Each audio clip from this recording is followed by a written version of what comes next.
राम राम सभी को। My self नवीन कुमार। और आज हम जो बात करने वाले हैं राइट इश्यूज़ के पेमेंट से रिगार्डिंग बात करने वाले हैं कि किस तरीके से हम लोग राइट इशू के अंदर में जब अप्लाई करते हैं, राइट इश्यूज़ के जब नए शेयर्स कंपनी जारी करती है और राइट इशू के थ्रू पैसे उठाने की कोशिश करती है। सो काफ़ी भाई लोगों के पास में उस कंपनी के पास में ऑलरेडी शेयर्स होते हैं उस कंपनी के। सो उसके बदले उनको एक्स्ट्रा शेयर्स मिल जाते हैं, तो जो एक्स्ट्रा शेयर्स मिलते हैं उनका पेमेंट करना पड़ता है। तो उस चीज़ का किस तरीके से हम फ़ायदा उठाते हैं उसका हमने ऑलरेडी वीडियो बना रखा है, उसका मैं वीडियो का लिंक डिस्क्रिप्शन में दे दूंगा। अब आज जो हम बात करने वाले हैं कि जो एक्स्ट्रा शेयर्स मिलते हैं उनका पेमेंट किस तरीके से किया जाता है उसकी हम लोग चर्चा करने वाले हैं। काफ़ी भाई लोगों को इसमें समस्या आती है कि पेमेंट करें तो करें कैसे भाई, क्योंकि कोई ऑप्शन नहीं दिखता। अब इसके जो पेमेंट करने के जो ऑप्शंस होते हैं वो हमारे पास में दो हैं। एक है ऑफलाइन का तरीका जिसमें हम लोग एक फॉर्म लेके बैंक के पास में जाते हैं, जो भी अपना बैंक जहाँ पे भी है वो ब्रांच, बैंक की ब्रांच में जाएंगे और वहाँ पर फॉर्म भर के देंगे उनको, और फिर वो एक हमारे अकाउंट से पैसों को ब्लॉक करवाते हैं। तरीका तो ऑफलाइन वाला तरीका है। दूसरा जो तरीका है वो ऑनलाइन वाला तरीका है। जो ऑनलाइन वाला जो तरीका है वो होगा कहाँ पे, वो आपका जो बैंक है, ठीक है। हम अभी इसका प्रैक्टिकल भी अभी देखेंगे एग्जांपल के थ्रू। सो अब आपका जो बैंक है, आपके जो बैंक है उसकी नेट बैंकिंग सुविधा आपको मिली हुई होगी, internet banking. So internet banking के अंदर में आपको लॉगिन करना है अपने यूजर आईडी पासवर्ड के साथ में, और उसके बाद में वहाँ पर आपको एक रिक्वेस्ट देनी है बैंक को। अब वो किस तरीके से दी जाती है उसकी हम चर्चा करने वाले हैं। अब यहाँ पे जो मैं एग्जांपल के तौर पे लेने वाला हूँ वो दो बैंक्स को लेने वाला हूँ। एक तो एसबीआई में किस तरीके से होता है, कि आईसीआईसीआई में किस तरीके से होता है। बाकी यूजुअली सब बैंकों के अंदर में ये सुविधा यूजुअली रहती है इंटरनेट बैंकिंग की। अगर आपके पास में इंटरनेट बैंकिंग नहीं है तो आप ब्रांच जाओ, फॉर्म लेके, फिर वो थोड़ा सा एक लेंथी प्रोसेस है, थोड़ा डिफिकल्ट प्रोसेस है। तो ये बेटर ऑप्शन है कि आप एक खाता खुलवाओ और उसको इंटरनेट बैंकिंग उसमें चालू करवा लो। राइट, चालू करना आजकल इंटरनेट बैंकिंग बहुत आसान है, किसी भी बैंक का हो तो वो आराम से हो जाता है। अगर आपके घर में, अगर आपको इस चीज़ की थोड़ी समझ कम है या फिर आप इस चीज़ को थोड़ा कम समझते हैं, तो फिर आपके को अगर घर में कोई ना कोई होगा जो कि इस चीज़ को थोड़ा बहुत जानता होगा तो उससे करवा लीजिए। राइट, या फिर नया खाता खुलवा लो और उनको बोलो नेट बैंकिंग चालू कर दो इसमें। ओके, तो अब आपको काम ये कब करना है। अब मान के चलिए कि आपका डीमेट अकाउंट है और आपके ही डीमेट अकाउंट में आपके शेयर्स हैं, तो आपका ही खाता वहां पर होना चाहिए, बैंक अकाउंट। ये नहीं होना चाहिए कि आपकी माताश्री का डीमेट अकाउंट है, वहां पे राइट इश्यूज के शेयर्स पड़े हुए हैं और आप अपने बैंक खाते से पेमेंट करने की कोशिश करें, वो पॉसिबल नहीं हो पाएगा। क्योंकि आपके डीमेट अकाउंट में भी आपका पैन नंबर लगा हुआ और आपके बैंक अकाउंट में भी आपका पैन नंबर लगा हुआ रहेगा। सो पैन नंबर आपका डीमेट अकाउंट और आपका ही बैंक अकाउंट दोनों होने चाहिए। ऐसा नहीं होगा कि आप किसी और का पेमेंट खुद के बैंक अकाउंट से कर रहे, वरना वो पेमेंट वैलिड नहीं माना जाएगा। अब यहाँ पे सबसे पहले हम तरीका देख लेते हैं किस तरीके से काम किया जाता है। सो अभी मैं आपको एक स्क्रीन के ऊपर मैं लेके चलता हूँ। राइट, तो सबसे पहले एसबीआई का तरीका देख लेते हैं। सो एसबीआई की जब हम लोग बात करते हैं तो यहाँ पर सबसे जैसे हम लॉगिन करेंगे एसबीआई वाले खाते को, तो यहाँ पर अपने सामने इस तरीके से एक डैशबोर्ड आएगा। फिर हमें क्या करना है, सर्विसेज वाला जो सेक्शन है इस पर क्लिक करना है। तो सर्विसेज वाले सेक्शन पर क्लिक करेंगे तो यहाँ पे एक ऑप्शन मिलेगा demat account and ASBA services. सो इस पर क्लिक करते ही हमारे सामने ये इस टाइप से ऑप्शन आएगा। उसमें अपने को जो ये IPO equity and right issue वाला जो ऑप्शन है इस पर क्लिक करना है। राइट, दिख रहा होगा। इसके बाद में हमें इस तरीके से एक फॉर्म आएगा, एक्सेप्ट पे क्लिक करना है एंड देन हमारे सामने काफ़ी सारी लिस्ट आ जाएगी लंबी। अब हमें जिस भी कंपनी का यहाँ पर चेक में पेमेंट करना है, कोई सी भी कंपनी जो कि आपका राइट इशू आपके पास में है, उस कंपनी को आप चूज कर लो इस लिस्ट में से। अब ध्यान रखिए जो पेमेंट होगा वो ये जो राइट इशू है ओपन डेट से क्लोज डेट के बीच में होगा। जैसे शिवा सीमेंट की बात कर रहे हैं तो ये 22 अप्रैल से 6 मई के बीच में ही खुला हुआ है इसका पेमेंट। तो ध्यान रखिए आप आईपीओ क्लोज, ये जो राइट इशू क्लोज डेट का ऑप्शन मत लीजिए। यहाँ पे आईपीओ ओपन डेट और आईपीओ क्लोज डेट लिखा हो, क्योंकि राइट इशू में भी पैसा कंपनी उठाती है और आईपीओ में भी पैसा कंपनी उठाती है। सो दोनों तरीका अलग है। आईपीओ जब फर्स्ट टाइम कंपनी पैसा उठाती है शेयर मार्केट से तो उसको आईपीओ बोलते हैं। जब सेकेंड टाइम उठाती है, थर्ड टाइम उठाती है, फोर्थ टाइम उठाती है, उसको राइट इशू बोलते हैं। तो यहाँ पे आईपीओ ही लिखा हुआ है, उससे कंफ्यूज मत होना, कंपनी पैसा उठाती है राइट इशू की तरफ, तो आईपीओ ही लिखा हुआ है। तो यहाँ पर ये इस जो लास्ट डेट है इससे पहले ही आपको ये काम करना है। कई बार काफ़ी बैंकें जो होती हैं वो लास्ट डे को सुविधा नहीं देती, वो पहले ही बंद कर देती हैं अपनी सुविधाएं। सो अब यहाँ पे आपको मान के चलिए शिवा सीमेंट का भी आईपीओ को ये जो राइट इशू ये आया हुआ है, आपको इसका पेमेंट करना है। सो आपके पास में भी टाइम है, आज क्योंकि 5 मई हुई है तो आपको 5 मई को आप पेमेंट कर सकते हैं। अब यहाँ पे आपने इस पर क्लिक कर लिया, जिसका भी आपको पेमेंट करना है राइट इशू का, ये लिस्ट में सेलेक्ट करना है एंड नेक्स्ट आपको क्या करना है, एक्सेप्ट करना है। एक फॉर्म आएगा, एक्सेप्ट पे क्लिक करना है। नेक्स्ट आपको क्या करना है, इस तरीके से एक ऑप्शन आपको सामने मिलेगा, तो इस पर आप क्लिक करेंगे तो आप रिनाउंस योर शेयर होल्डर का ऑप्शन आएगा, उस पर क्लिक करना है। जैसे आप रिनाउंस योर शेयर होल्डर आपने सेलेक्ट कर लिया तो आपके पास सामने की लिस्ट इस टाइप से एक पेज ओपन होगा। एसबीआई की बात कर रहे हैं, राइट। अब यहाँ पर आपको इस पर क्लिक करना है, सेलेक्ट रजिस्टर्ड एप्लीकेंट। राइट, अब मैं यहाँ पे मान चलता हूँ कि आपने एक अपने आप को रजिस्टर कर रखा होगा। किस तरीके से अब चर्चा करते हैं। जैसे आप इस पर क्लिक करेंगे तो इस तरीके से आपके पास में एक विंडो ओपन होगा जिसमें आपको अपना नाम जो आपको दिख रहा होगा रजिस्टर किया हुआ वो यहाँ पे ओपन होगा। अगर आपने यहाँ पर रजिस्टर नहीं किया है अभी अभी एसबीआई के ऊपर अपना जो डीमेट अकाउंट है उसको लिखा नहीं है, उसको रजिस्टर नहीं किया है, क्योंकि होता क्या कि आपके पास में जो भी डीमेट अकाउंट होता है उसके ऊपर आपको रजिस्टर करना पड़ता है आपकी एसबीआई खाते के ऊपर में। फर्स्ट वन टाइम प्रोसेस है, एक बार करना पड़ता है।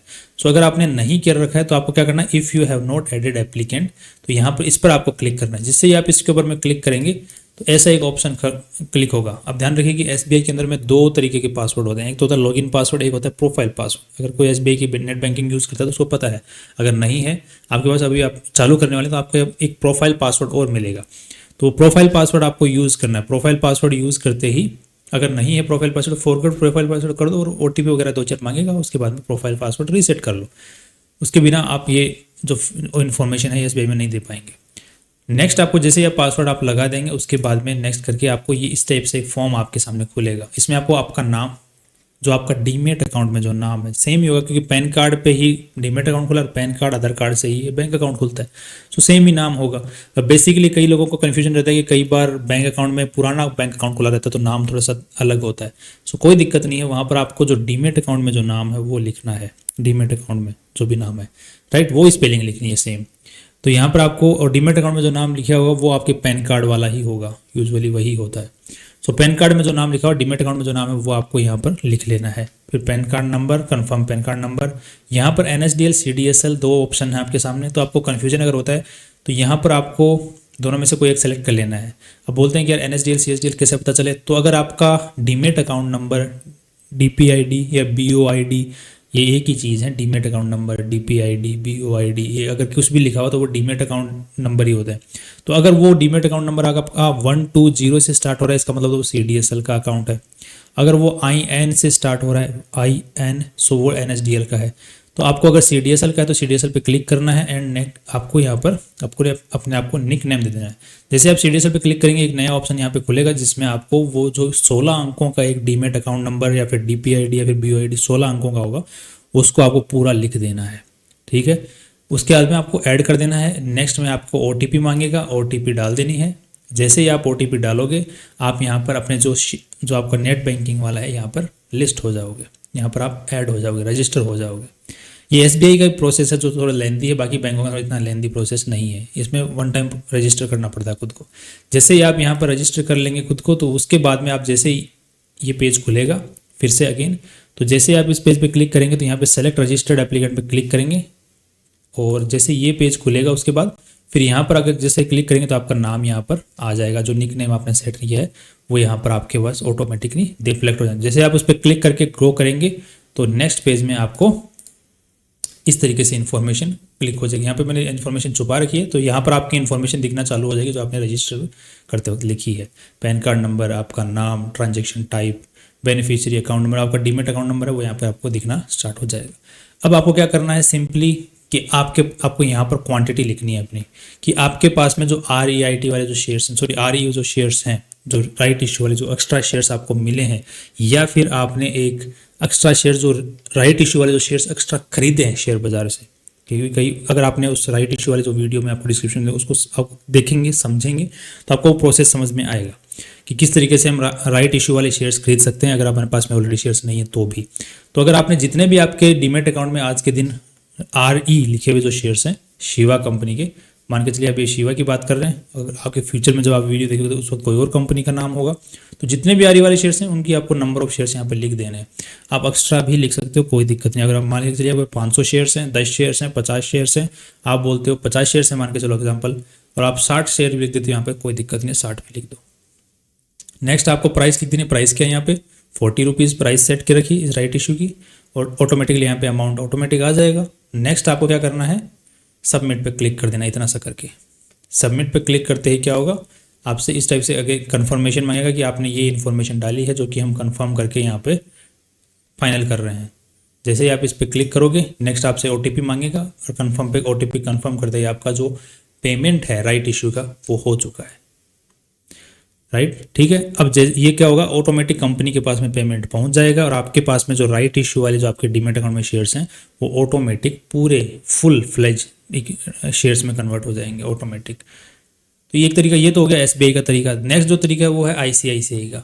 आईसीआईसीआई में सिंपल आप जैसे लॉगिन करोगे अपने डीमेट अकाउंट, सॉरी डीमेट का इंटरनेट बैंकिंग अकाउंट में, ICICI internet banking account login करते ही इस टाइप से ऑप्शन आएगा। नेक्स्ट आपको क्या करना है, यहाँ पर इन्वेस्टमेंट एंड इंश्योरेंस वाले ऑप्शन के अंदर इन्वेस्ट ऑनलाइन का ऑप्शन आएगा। इस पर क्लिक करते ही यहाँ पर एक ऑप्शन आएगा online IPO right issue and call money. ठीक है, कॉल मनी भी राइट इशू का ही एक पार्ट है। ठीक है, तो कन्फ्यूज मत होना। कई बार कई कंपनियां क्या कहती हैं कि राइट इशू के अंदर में मुझे एक्स्ट्रा, मतलब जो कंपनी ऑलरेडी लिस्टेड कंपनी है उसको अगर 40 रुपये चाहिए और चाहिए कंपनी को, तो फिर वो क्या बोलते हैं 20 रुपये तो अभी दे दो और 20 रुपये बाद में ले लूँगी मैं आपसे कभी फ्यूचर में। तो वो जो बाद में जो 20 रुपये लेकिन उसको हम कॉल मनी बोलते हैं। सो उसको मैंने उस वीडियो में दूसरे वाले में समझा रखा है, आप उसको देख सकते हैं। नेक्स्ट अगर आप इस पर आप क्लिक करोगे इन्वेस्ट नाउ पे, यहाँ पे क्लिक करते ही फिर आपको अपना अकाउंट नंबर ऑलरेडी यहाँ पे लिस्ट हो जाएगा, लिखा हुआ आ जाएगा, आपका नाम यहाँ पे लिखा हुआ आ जाएगा। आपको राइट इशू पे क्लिक करना है, प्रोसीड पे क्लिक करना है। प्रोसीड पे क्लिक करने के बाद में आपको एक ऑप्शन यहाँ पे आएगा, खुलेगा। तो वो ऑप्शन जो वहाँ पर आपको अपना डीमेट अकाउंट नंबर लिखना है, जो कि आपका डीमेट अकाउंट नंबर है जिसमें राइट इशू वाले शेयर्स है। नेक्स्ट आपको यहाँ पे नीचे आके प्रोसीड पे क्लिक कर देना है उसी पेज को, और आपको पास सामने एक लिस्ट आ जाएगी कि आपको किस चीज़ के लिए पेमेंट करना है। तो यहाँ पर आपको आईपीओ के लिए पेमेंट करना है, तो आपको अब शिवा ढूंढना है कि शिवा वाला जो राइट इशू है उसी का पेमेंट करना है। तो आपको अपनी कंपनी ढूंढनी है, राइट। तो यहाँ पर जैसे हमने शिवा के लिए पेमेंट करना है, शिवा सीमेंट, तो यहाँ पर हमें शिवा सीमेंट के नीचे अप्लाई पे क्लिक कर देना है। जैसे ही हम क्लिक करेंगे तो हमारे सामने ऑप्शंस खुलेंगे। बैंक अकाउंट नंबर ऑटोमेटिकली लिखा हुआ जाएगा। आपका जो CDSL और NSDL वाला जो भी आईडी है वो आपको लिख देना है 16 अंकों का। अगर आपके पास में NSDL का डीमेट अकाउंट है तो आपको 8 अंक जो शुरू के हैं वो तो यहाँ लिखने हैं, 8 अंक NSDL के, IN से शुरू होने वाले 8 अंक यहाँ लिखने हैं, और बाकी के लास्ट के जो 8 अंक हैं वो आपको यहाँ लिखने हैं। और अगर आपके पास CDSL का डीमेट अकाउंट है 120 से स्टार्ट होने वाला, तो आपको पूरे के पूरे 16 अंक इसी ब्लॉक में लिख देने हैं। इसके बाद में आपको यहाँ पर क्वांटिटी लिख देनी कि आपके पास में कितनी भी क्वांटिटी राइट इशूज़ की। मेरे पास में अभी 20 शेयर्स हैं, तो 20 शेयर्स मैंने यहाँ पे लिख दिए, और प्राइस मैंने यहाँ पे जो ऑलरेडी हमको पता है 40 रुपये कंपनी ने सेट कर रखी है, तो 40 रुपये यहाँ पे लिख दिया, और 800 रुपये का पेमेंट मुझे करना है। सो मैंने यहाँ पे सबमिट पे क्लिक कर दिया। जैसे मैं सबमिट में क्लिक करता हूँ इस टाइप से ये मेरे से यस पे क्लिक करवाएगा, प्रोसीड, क्योंकि ये बोल रहा है कि राइट इशू का वो आपको डिक्लेरेशन ले रहा है कि आपको पता है राइट इशू का आपके पास शेयर्स होते हैं तभी आप अप्लाई कर सकते हैं। इस टाइप से आपसे बताता है, कुछ जानकारी देता है आपको। तो आपको सारे अगर रीड करना चाहिए रीड भी कर लो, राइट। 7 पॉइंट्स हैं। यस पे क्लिक करना है सब पे। प्रोसीड पे क्लिक करते ही नेक्स्ट पेज आपका इस टाइप से कन्फर्मेशन हो जाएगा। कन्फर्म पे क्लिक कर दो, आपकी जो फाइल है वो लग जाएगी। अब आप ऑर्डर बुक के अंदर में अपनी जो भी इन्फॉर्मेशन आपने लगाई है, ट्रांजैक्शन नंबर, एप्लीकेशन नंबर, सब आपको दिख जाएगा ऑटोमेटिक कि आपने ये एप्लीकेशन लगा दी है आज के दिन, राइट। सो इस तरीके से पूरा राइट इशू का पेमेंट का प्रोसेस जो है वो चलता है। अब यहाँ पे आपके पास में अगर इस 2 बैंकों के डीमेट वो इंटरनेट बैंकिंग नहीं है, HDFC का है, तो HDFC में भी इसी तरीके से होता है। वहीं पे आपको IPO और राइट इशू का सेक्शन ढूंढना है। वहाँ पर आपको जो भी डिटेल वो मांगता रहता है दे दो उसको। आपके बैंक अकाउंट में आपके वो पैसे होने चाहिए। कौन से बैंक अकाउंट में? जिसमें भी आप ये जो प्रोसेस कर रहे हो। जैसे मेरे ICICI में काम किया तो ICICI वाले में ये पैसा होना चाहिए मेरे, राइट। अब यहाँ पे मैंने आपको समझाने के लिए यहाँ पे अप्लाई कर दिया है पूरा। मेरे पास में शिवा के कुछ है नहीं, क्योंकि मैंने इस कंपनी में मैंने नहीं किया भाई, ठीक है। आप सोचो कि कहीं वीडियो देखिए शिवा वाले में हम भी लगा देते हैं, मत लगाना। मैंने खुद ऐसे ही बस बताने के लिए किया। नेक्स्ट, अब यही अपने को बात करनी थी। अगर किसी भाई को अभी भी कोई ना कोई चीज़ कहीं समझने में दिक्कत रहती है तो वो अगेन कमेंट बॉक्स में लिख सकता है नीचे। हम उसको अगर नेक्स्ट कोई और वीडियो बना के, अगर समझ में नहीं आता तो हम और वीडियो बना के अलग से फिर से ट्राई कर लेंगे, कोई दिक्कत नहीं है। एंड जो दूसरा जो तरीका है वो फॉर्म भर के वो बैंक जाना पड़ेगा, वो थोड़ा डिफिकल्ट है। तो उसके लिए बैंक भी कई बार आज समझ में नहीं आता उनको भी करना क्या है। सो फॉर्म आपको ले जाना पड़ेगा, और हर कंपनी का फॉर्म अलग होता है। और वो फॉर्म कहाँ मिलेगा उसके लिए आपको क्या करना पड़ेगा, एक सेकेंड आपको मैं स्क्रीन पे ले चलता हूँ। उसके लिए आपको, जैसे चित्तौड़गढ़ वाली कंपनी है ये, राइट। इसके अंदर में जैसे जिस भी कंपनी का आपको राइट इशू लेना है तो आपको फॉर्म ले जाना पड़ेगा। फॉर्म कहाँ मिलता है, यहाँ पे right issue, current right issue लिखा हुआ है। इसमें फिर अपने को यहाँ पे अपनी कंपनी ढूंढनी है, कौन सी, शिवा वाली। मैंने आपको शॉर्टकट तरीका बता दिया है, इससे शॉर्टकट नहीं है। तो ये रहा शिवा सीमेंट, इस पर क्लिक करना है।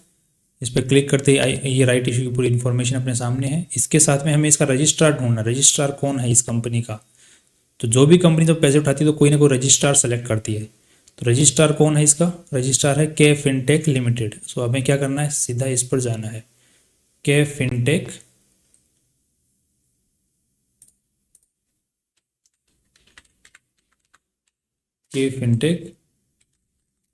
Shiva right issue. हमने गूगल पे सिंपल सर्च कर लेना तो के फिनटेक की जो इन्फॉर्मेशन होगी हमारे सामने आ जाएगी। तो ये रहा के फिनटेक राइट इश्यू।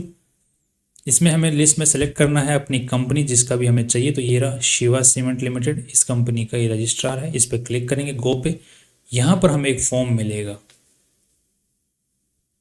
ये रहा ब्लैंक एप्लीकेशन फॉर्म, ये वाला, ठीक है। इस पर हमें क्लिक करना है।